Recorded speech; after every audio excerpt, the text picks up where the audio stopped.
کو دعوت دیتا ہوں کہ وہ اپنا عنوان بیان کریں۔ محمد اسماعیل۔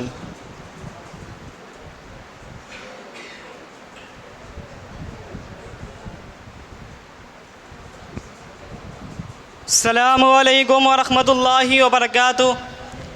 الحمد للہ رب العالمین والعاقبۃ للمتقین والصلاة والسلام علی رسولہ النبی الکریم، اما بعد۔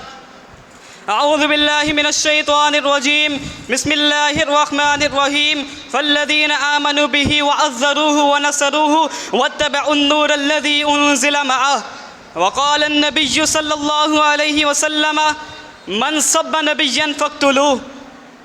ہر ابتدا سے پہلے، ہر انتہا کے بعد، ہر ابتدا سے پہلے، ہر انتہا کے بعد ذات مصطفیٰ بلند ہے، ذات الہی کے بعد۔ دنیا میں جتنے بھی لوگ قابل احترام ہیں، میں ان سبھی کو مانتا ہوں مگر ذات مصطفیٰ کے بعد۔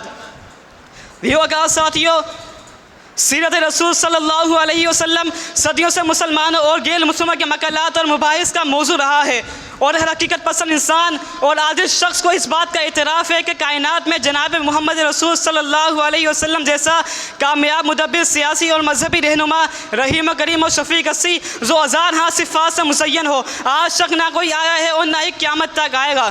لوگ اپنے اپنے انداز میں اس عظیم ہستی ختم المرسلین رحمت للعالمین کو خراج عقیدت پیش کرتے آئے ہیں، اور یہ سلسلہ قیامت تک جاری و ساری رہے گا۔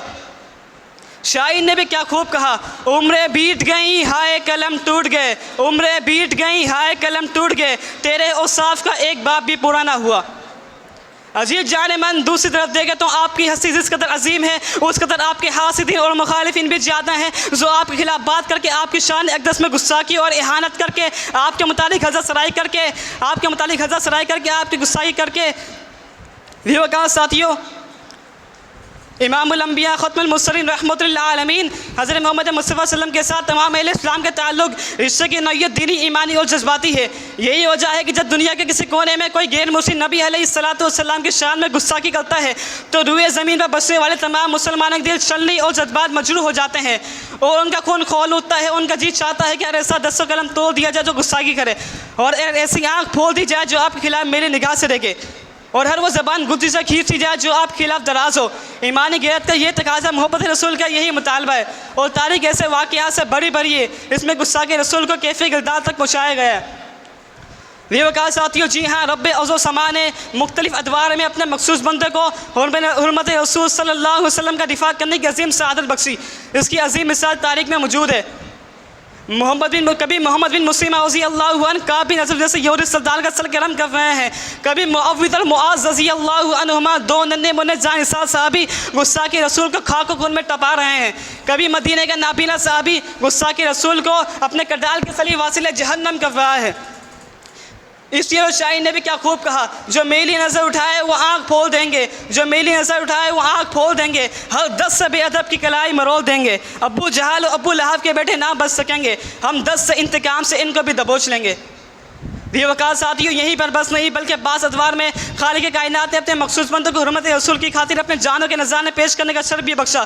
اس کی عظیم مثال تاریخ میں موجود ہے۔ جناب خبیب رضی اللہ عنہ جیسے پروانہ رسالت سے کہا جاتا ہے کہ تم صرف اتنا ہی کہہ دو، میری جگہ نعوذ باللہ محمد علیہ السلام کو سوری پر چڑھا دیا جائے، ہم تمہیں چھوڑ دیں گے، لیکن میں قربان جناب خبیب رضی اللہ عنہ کی اس حسین جملے پر میں اپنی پوری کائنات کو حسن قربان کر دوں۔ کہنے لگے، مجھے تو یہ بھی گواہ نہیں ہے کہ میرے محمد صلی اللہ علیہ وسلم کے پاؤں میں ایک کانٹا بھی شبے۔ کہا ساتھیوں، دنیا والوں ذرا غور کرو، ناموس رسالت کے محافظوں نے جان دے دی ہے، لیکن ناموس رسالت پر آنچ نہیں آنے دی۔ کیوں نہ؟ حرمت رسول صلی اللہ علیہ وسلم ایک ایسا عظیم مسئلہ ہے جس میں کسی قسم کی کوتاہی رب کبریاء کو گوارا نہیں۔ کہا ساتھیوں، اگر یہودی لفظ لا الہ کو جھٹکا دے کر حرمت رسول کو ناپاک کرنے کی کوشش کرتے ہیں تو رب العالمین اس لفظ کو حرمت امت مسلمہ پر ناجائز اور حرام قرار دیتے ہیں۔ یا ایھا الذین آمنوا لا تقولوا راعنا وقولوا انظرنا۔ اگر عبداللہ بن ابی اور اس کے کارندے آپ علیہ السلام کے خلاف حضرت سرائی کرنے کی ناکام کوشش کرتے ہیں تو رب العالمین ان کی مذمت میں پوری سورۃ المنافقون نازل فرماتے ہیں، اور ان کا دفاع اس الفاظ سے کرتے ہیں وَلِلَّهِ الْعِزَّةُ وَلِرَسُولِهِ وَلِلْمُؤْمِنِينَ وَلَكِنَّ الْمُنَافِقِينَ لَا يَعْلَمُونَ. اور دنیا والوں میرے آقا علیہ السلام کا دفاع پورا کا پورا قرآن کرتا ہے. کہیں رب کا قرآن کہتا ہے مَا وَدَّعَكَ رَبُّكَ وَمَا قَلَىٰ. کہیں رب کا قرآن کہتا ہے أَلَمْ يَجِدْكَ يَتِيمًا فَآوَىٰ. کہیں رب کا قرآن کہتا ہے تبت یدا ابی لہب وتب. کہیں رب کا قرآن کہتا ہے وامرأته حمالة الحطب في جيدها حبل من مسد. کہیں رب کا قرآن کہتا ہے إن شانئك هو الأبتر. کہیں رب کا قرآن کہتا ہے وما رميت إذ رميت ولكن الله رمى. کہیں رب کا قرآن کہتا ہے لا تحزن إن الله معنا. اگر دنیا والے اگر تم بھی حرمت رسول کا دفاع کرنا چاہتے ہو تو اپنی عقل و صورت خوشی و غم میں خلوت و جلوت محمد عربی صلی اللہ علیہ وسلم کی سنت کے مطابق بنا لو. یہی کردار گستاخ رسول کو ذلت اور رسوائی کے لیے کافی ہے. وآخر دعوانا الحمد للہ رب العالمین. السلام علیکم.